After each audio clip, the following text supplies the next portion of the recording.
ស្ដីអ្នកទាំងអស់គ្នាវិលមកជួបគ្នាថ្ងៃនេះខ្ញុំចង់ឲ្យបងប្អូនពីរបៀបប្រឡាក់សាច់ជ្រូកហិលផ្អែមនេះយើងប្រឡាក់ងៀតសាច់ជ្រូកហិលផ្អែមតែម្ដងនេះមានគ្រឿងផ្សំមានដូចជាទឹកឃ្មុំ1ស្លាបព្រាបាយទឹកត្រី1ស្លាបព្រាបាយនេះប៊ីចេង1ស្លាបព្រាបាយអំបិល1ស្លាបព្រាបាយនិងគ្រឿងការីបន្តិចដើម្បីយើងយកពណ៌ហើយនេះគឺជាស្ករត្នោត1ស្លាបព្រាដែរនេះមានដូចជាខ្ទឹមសខ្ទឹមក្រហមម្ទេស3ផ្លែនិងគល់ស្គ្រៃតោះឥឡូវយើងហាន់សាច់ជ្រូកប្រឡាក់តែម្ដង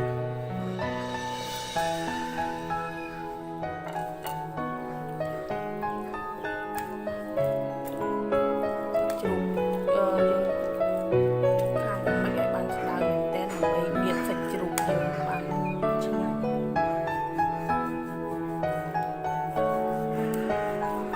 កំបិតយើងឲ្យមុតតិចដើម្បីយើងហាន់សាច់ជ្រូកបានស្ដើង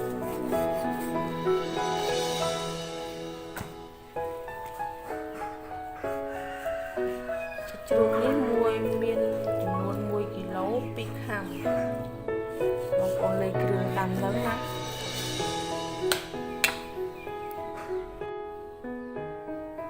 ោះបងប្អូនមើលឥឡូវសាច់ជ្រូកខ្ញុំបានហាន់ហើយនេះឥឡូវយើងដាក់ទុកមួយដុំសិនចាជ្រូកបើបងប្អូនមិនចូលចិត្តខ្លាញ់ទេបងប្អូនអាចជាខ្លាញ់ចោលណាតែបើខ្ញុំមិនចូលចិត្តខ្លាញ់ណាខ្លាញ់ជាប់ស្បែកហ្នឹងយើងអាចញ៉ាំមុនណាសាច់យើងទុកបានយូរយើងអាចញ៉ាំក្រោយតែឥឡូវយើងធ្វើគ្រឿងតែម្ដងហាន់ស្លឹកគ្រៃ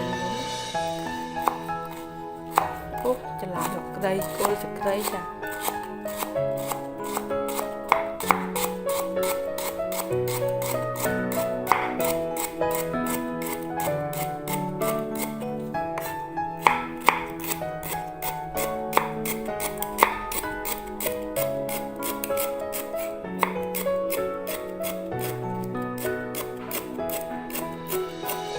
ស្គ្រៃបើបងប្អូនអត់មានទឹកឃ្មុំទេមិនបាច់ដាក់ក៏បានដែរតែបើមានទឹកឃ្មុំយើងដាក់ឲ្យសាច់យើងក្រហមល្អ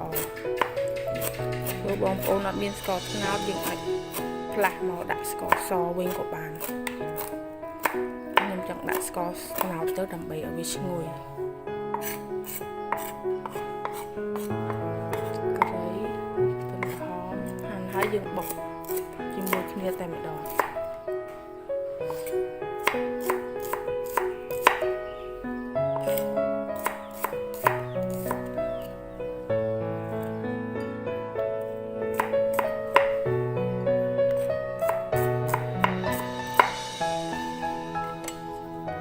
ក្រៃមុនព្រោះស្ក្រៃវារឹង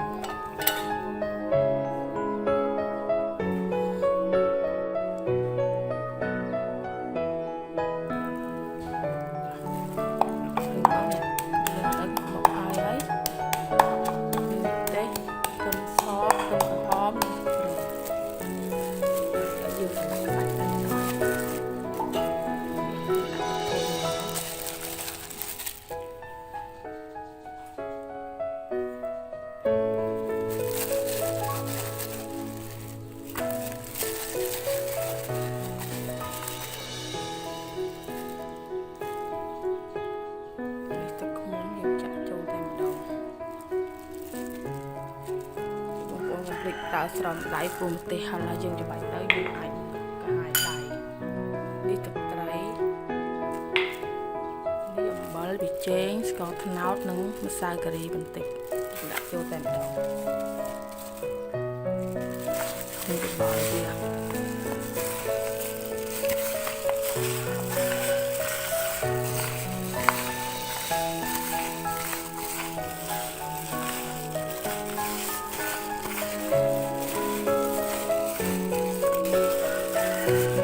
សាច់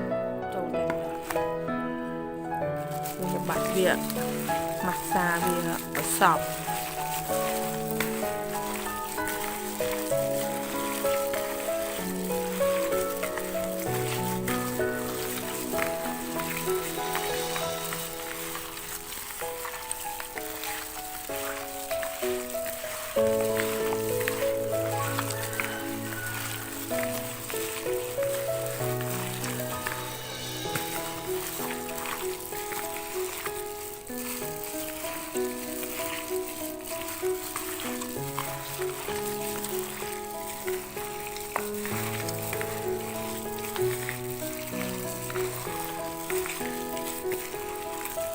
មានក្លិនឈ្ងុយមែនតើ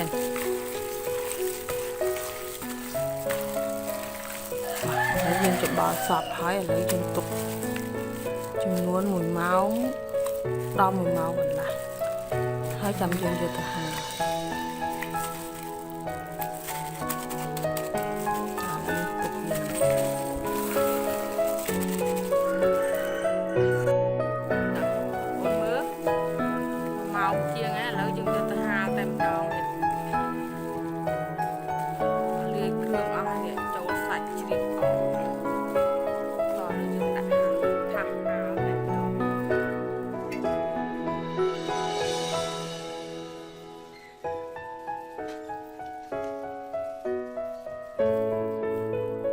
យើងកុំភ្លេចត្រឡប់វាឲ្យញឹកបន្តិចដើម្បីឲ្យវាស្ងួតវាស្ងួតបានល្អយើងទុកបានយូរ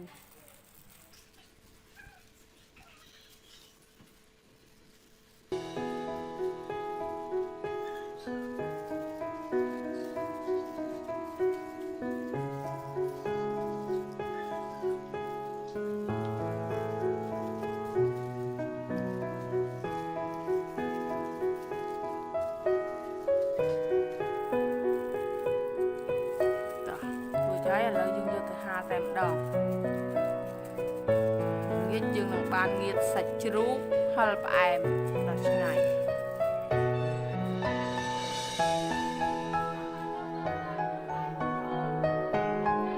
អ្នកទាំងអស់គ្នាមើលតែសាច់ជ្រូក